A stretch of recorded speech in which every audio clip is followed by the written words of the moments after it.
referendumi kushtetues ose antikushtetues. Ndërkohë që koncepti i thjesht i qartë bazë është nëse kushtetuta është buron nga unë, nga sovrani, nuk mund të ketë asnjë autoritet që ma kufizon të sovranitet. Në Shqipëri është e përbërë piramida. Po patjetër, nëse unë kam të drejtë miratoj kushtetutën dhe kushtetuta jonë hapet pothuajse si të gjithë kushtetutat e botës. Ne, populli shqiptar, sovrani, miratojmë kushtetutë. Kur unë kam të drejtën të miratoj kushtetutën, si mund të më kufizosh ti të drejtën për një ligj?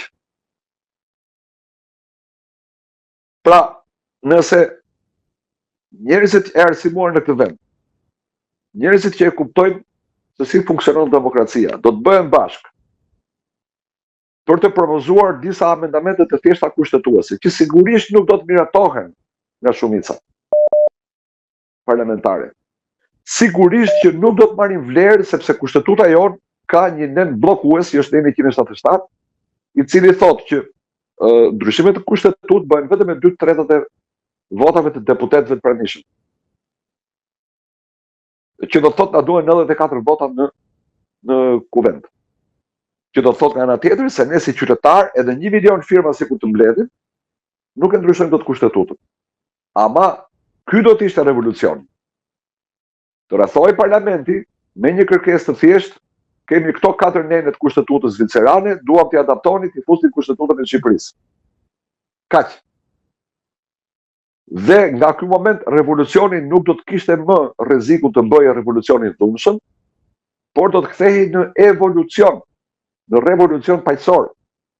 Sepse të gjitha mosmarrveshjet që i kanë nxjerrë njerëzit në shesh, të gjitha pakënaqësitë, do të gjeni zgjidhje përmes referendumeve. Kaq e thjeshtë është. Zoti Xhipi, përballë kësaj, ne kemi një platformë që është publikuar këto ditë që flet për një kuvend popullor, qytetar, një qeveri e zgjedhur nga ky kuvend, edhe më pas organe të tjera. Kjo e fut në një labirint që ashtu sikur thatë ju që në fund fare ka rrezik që mos zgjidhet asgjë, po vetëm ketë përçarje.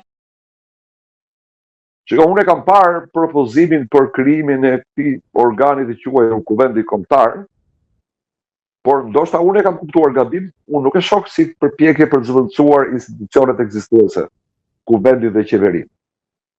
Unë nuk e kam parë si një organ që do të zgjedhë një qeveri, e cila duhet të marrë në dorë kontrollin fatet e vendit. Nëse do të ishte kështu, do të ishte grusht shteti.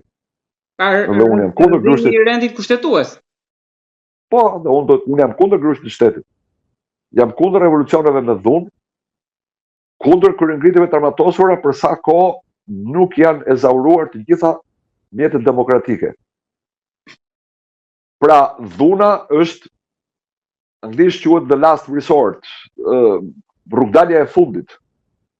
Askush nuk duhet ta mendojë dhunën për sa kohë ka ende rrugë demokratike të pashkelura. Kjo që po them, si një status quo për momentin pas këtij muaji të parë. Shiko, kjo është çështje kuptimi, çështje ndoshta edhe ata nuk e kanë shprehur qartë në atë dokument që kanë publikuar.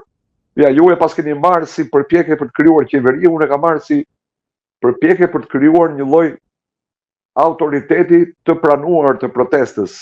Pra, njerëz që artikulojnë idetë, propozojnë zgjidhje konkrete, përfshirë dhe nisma ligjore, dhe që pastaj duhet të dalin në shesh dhe të marrin miratimin nga qytetarët me brohërima pro ose kundër, se rrugë tjetër nuk ka. Po unë nuk e shoh këtë, ose unë se kuptoj kështu, e theksoj këtë që është këndvështrimi im personal, nuk e kam parë si përpjekje për të zëvendësuar institucionet kushtetuese, kuvendin dhe Këshillin e Ministrave të Republikës së Shqipërisë. E kam parë si një organ që mund të maksimumi të drejtojë, të kanalizojë revoltën popullore. Zoti Çipi, ju shkruani që protestuesit nuk duhet bëjnë një gabim që bëri Alanca për mbrojtjen e teatrit. Është në kohë për ta kooperuar tani për ta marrë atë kthesën? Shiko, këta e kanë filluar më mirë se sa ne në një prizëm, atë që e përmenda në fillim, që duke thënë Ramanburg, Berishanburg, i kanë mbajtur larg militantët e Partisë Demokratike, ata që infektuan protestën e teatrit dhe që në fund u bën sëmundja që eventualisht solli edhe vdekjen e lëvizjes. Ai ka qenë gabimi jon, gabimi im, gjithashtu sepse unë kam qenë ndër personat që e kam pranuar Lulzim Bashën në shesh, me idenë që Shqipëria atë opozit kishte dhe ajo opozit duhet të bënte ç'ishte e mundur për transparencën e projektit për shemin e teatrit kombëtar. Më duket se u firmose një marrëveshje. Po, është firmosur ajo marrëveshje dhe nuk është zbatuar ose më saktë është shkelur në çdo pikë të saj nga Luli Basha dhe Partia Demokratike në vijim. Pra ne e bëm këtë gabim. Këta nuk e kanë bërë sepse këta kanë shpallur Ramën të barabartë me Berishën. Kjo i ka siguruar një lloj imuniteti protestës. Atje simpatizantët apo qoftë edhe anëtarët e Partisë Demokratike apo votues që nuk janë anëtarë të Partisë Demokratike, por e kanë votuar atë parti, nëse vinë në shesh, nuk thrasin dot Berisha. Ata nuk e marrin dot kontrollin e sheshit, sepse shumica e njerëzve që janë aty janë kundër Ramës, kundër Berishës. Në këtë sens, pra, protesta deri tani ka qenë imune. Rrezikun që unë shoh për atë protestë, dhe e kam thënë që ditën e parë, është që nëse nuk shndrohet në një projekt politik, do të lodhet siç janë lodhur gjithë protestat e tjera, vapa, kampionati botror, varfëria, shpenzimet e tepërta që kanë njerëzit që duhet lënë punën dhe të merren me protestën, edhe tek e fundit edhe thjesht fakti që pas 30 ditësh njeriu bën një bilancë dhe thotë çfarë kemi arritur, fillon dhe demoralizohet për 30 ditët në vazhdim, dhe si çdo protestë tjetër, edhe kjo nëse dështon do ta fuqizojë akoma më shumë Ramën. Zoti Çipi, nga kush prisnit më shumë në këtë protestë? Nga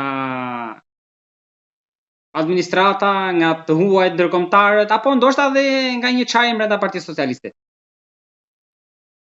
Nga ndërkombëtarët nuk pres asgjë, sepse ndërkombëtarët janë ata që na kanë sjellë deri këtu.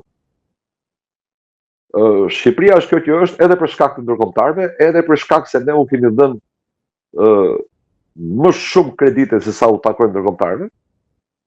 Ne i kemi parë ata si një arbitër i paanshëm, gjë që ata nuk janë. I kemi pranuar madje edhe si mësues, që prap nuk janë. Nga brenda Partisë Socialiste, të them të drejtën, sado entuziazmues ishte fakti që deputetja Mariana Koçeku dha dorëheqjen, e kam të vështirë të shpresoj se do të bëhen 14 deputet të Partisë Socialiste që japin dorëheqjen, madje do të bëhen 17 se duhet i gjithë qarku i Fierit. Po, por edhe ata 3 deputetet të Tom Doshit që duhet i llogarisim të Ramës, pra i bie 17 vetë për të rrëzuar Ramën. Por kujdes, kushtetuta jonë është e tillë që ti mund ta heqësh formalisht kryeministrin me votë besim. Pra 71 deputet votojnë kundër kryeministrit. Por praktikisht kryeministri mbetet në detyrë derisa